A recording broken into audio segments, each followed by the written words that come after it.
ਕਿਸੇ ਇੱਕ ਭਾਈ ਨੇ ਵੀ ਕੋਈ ਐਸੀ ਗੱਲ ਨਹੀਂ ਕੀਤੀ ਜਿਹੜੀ ਕਾਜੀ ਸਾਹਿਬ ਤੋਂ ਨੈਗੇਟਿਵ ਹੋ ਗਈ। ਨਾਇਬ ਇਮਾਮ ਦਾ ਘਰ ਸਾਹਿਬ ਪੜਿਆ, ਉਹ ਅਸੀਂ ਮੁਸ਼ਾਵਰਤ ਕਰ ਲਈ ਸੀ ਚੰਦ ਦੋਸਤਾਂ ਦੇ ਨਾਲ ਕਿ ਅਸੀਂ ਨਾਇਬ ਇਮਾਮ ਇੱਥੇ ਨਾਲ ਜਿਹੜਾ ਮੈਂ ਇੱਕ ਰੱਖਾਂਗੇ ਤਾਂ ਕਿ ਜਿਹੜਾ ਇਹ ਮਸਲਾ ਮੈਂ ਨਮਾਜ਼ ਵਾਲਾ ਜਾਂ ਤਾਲੇ ਵਾਲਾ ਮੇਜਰ ਪ੍ਰੋਬਲਮ ਤੇ ਵੀ ਨਾ ਦੇਖੋ ਹਰ ਬੰਦਾ ਵੇ ਅਗਰ ਮੇਰੇ ਕੋਲ ਚਾਬੀ ਹੈ ਨਾ ਮਿਸਾਲ ਦੇ ਤੌਰ ਤੇ ਤੇ ਮੈਂ ਵੀ ਮਜ਼ਦੂਰ ਬੰਦਾ ਵਾਂ, ਮੈਂ ਵੀ ਕਿਸੇ ਵਕਤ ਨਹੀਂ ਪਹੁੰਚ ਸਕਦਾ। ਅਗਰ ਤੁਹਾਡੇ ਕੋਲ ਤੁਸੀਂ ਵੀ ਕਿਸੇ ਵਕਤ ਨਹੀਂ ਪਹੁੰਚ ਸਕਦੇ। ਨਾਇਬ ਇਮਾਮ ਦਾ ਮਕਸਦ ਇਹ ਹੋਏਗਾ ਕਿ ਨਾਇਬ ਇਮਾਮ ਇੱਥੇ ਹੋਏਗਾ, ਮਸਜਿਦ ਦੇ ਟਾਈਮ ਨਮਾਜ਼ ਦੇ ਟਾਈਮ ਜਿਹੜਾ ਟਾਈਮ ਹੋਏਗਾ ਮਸਜਿਦ ਖੁੱਲੇਗੀ, ਉਸ ਤੋਂ ਬਾਅਦ ਸਲਸਲ ਖੁੱਲੀ ਰਵੇ ਤਾਂ ਕਿ ਜਿਹੜੇ ਦੋਸਤ ਆ ਸਾਹਿਬ ਬਾਜਮਾਤ ਨਮਾਜ਼ ਅਦਾ ਕਰ ਸਕਣ, ਬਾਜਮਾਤ ਕਰਨ।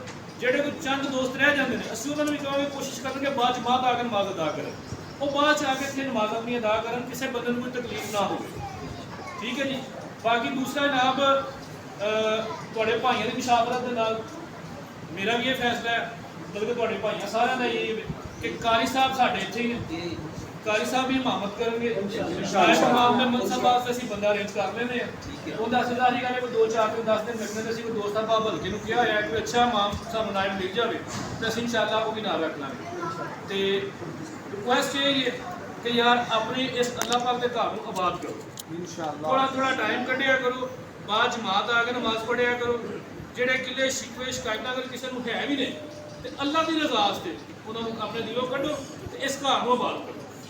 ਸਾਡਾ ਮਕਸਦ ਇਸ ਘਰ ਦੀ ਆਬਾਦੀ ਹੋਣਾ ਚਾਹੀਦਾ। ਅੱਲਾਹ ਪਾਕ ਦੇ ਇਸ ਘਰ ਨੂੰ ਅਸੀਂ ਆਬਾਦ ਕਰਾਂਗੇ, ਰੌਣਕ ਲੱਗੇਗੀ ਤੇ ਸਾਡੇ ਘਰਾਂ ਨੂੰ ਰੌਣਕ ਲੱਗੇਗੀ।